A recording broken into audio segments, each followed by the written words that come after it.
Shu bitta narsaga hayronman-da. Mana shu chek avto vokzaldan olingan chek. Nimaga bizani Qazov avtobusga o'tkazib jo'natib yuborishdi Moskvaga, Toshkent Moskvaga.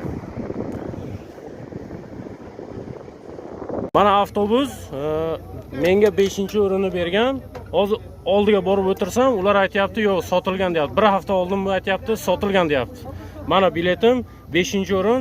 Shopir aytayapti, shopirmi, kim u bilmayman, aytayaptiki 5-o'rin sotilgan. Bir hafta oldin bo'ldi deyapti. Bu yoqda patent olish oson emas. Hozirgi oldingidaqa emas patent olish.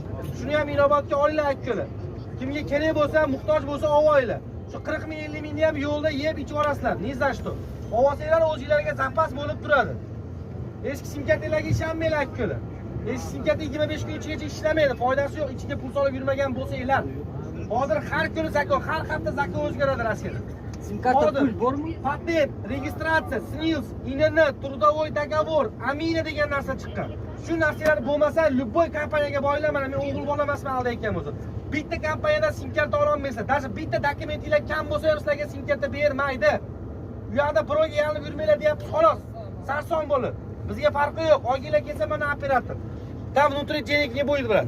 Ты Россию зайдешь, на счету денег положишь, все, там документ спрашивать тебя не будет. Как положено будет работать. Мы не будем обманывать. Это государственное место, как положено будет работать. Kerak bo'lsa ovoylar akkalar. Mana Toshkent Moskva yo'nalishida avtobus soat vaqti necha turgani. Soatda endi ko'ramiz. Mana soat. Hali ham yurgani yo'q. Mana biz avtobusda kelyapmiz. Qozog'istondamiz. Avtobus shu uyga keldi. Zapchas tushiryapti. Hamma odam shuncha odam kutyapti. Uyga kelib narsalarni tushiryapti. Kutib o'tiribmiz. Hozir hammadan 300 rubldan pul yig'yapti avtobusda. 3 kishi pul bermayapti. Hammaning pulini qaytarib, o'zlaring o'tinglar deyapti. Peshkom deyapti. Deport boradi deyapti. Pul yig'yapti 300 rubldan. Pul yig'yapti avtobus. Он берет. Берет, но вот это падает. Жать надо, рука, бляха. 50 рублей. Никто не Я знаю, что берет. Он берем.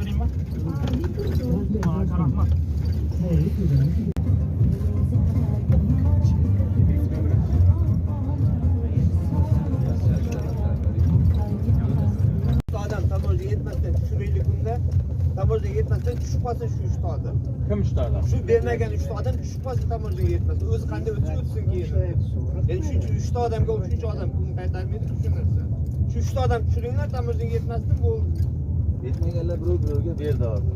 Mana bir hal bermaganlar ko'rsa, tamoyga yetmasdan tushib qo'yinglar odam. Orqada ikkisi, mana birisi. Sekin o'zlar пешком bo'l, sekin o'tsin qanday o'tsa. Не, я хотел по 50, давайте сложимся, кому это. Зачем мне по 50 сложиться? За кого? Ну я предложил. Зачем мне кого-то подтирать? Все, хлоп, ладно. Не надо, пускай. Сами платят. Не, все равно. Едут же куда-то. Я 300 никому не дам. Самого 1800. Я лично не собираюсь кому-то задницу подтирать. Деньги есть, пускай вытаскивают.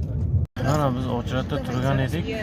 2 soatdan beri Ochratda turgan edik. Mana avtobusni biz avtobus qo'yib yubordi. Ochratini berdi, o'tkazib yubordi mana. Mana shunaqa ishlar qilib yuribdi bu avtobus. Mana shunaqa ishlar qilyapti, pul yig'yapti. Ochratda deganda mana Ochratda 2 soatdan beri o'tiribmiz mana shu avtobusda. Shuncha odam kutyapti. Они сейчас выйдут и пойдут туда в здание. Вот остановится сейчас. Migratsionniy kartamiz xato bo'ldi. Voditel bermayapti. Boshqa bermayman deyapti. Bu nima degan gap? Mana shuncha odam migratsionniy to'ldiryapti. Bu odam migratsionniy so'rayapti, yangi bermayapti.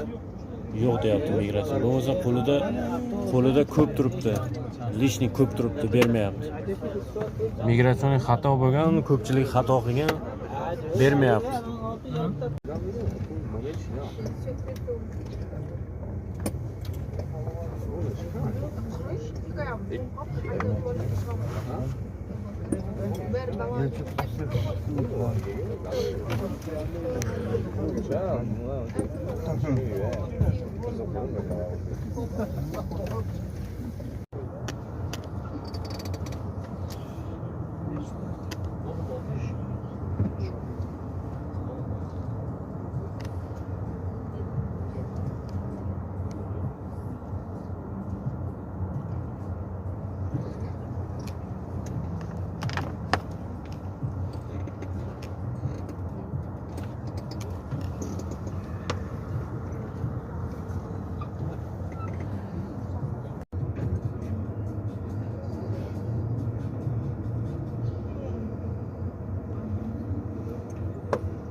Mana bizani yarim yo'lga olib kelib tashadi.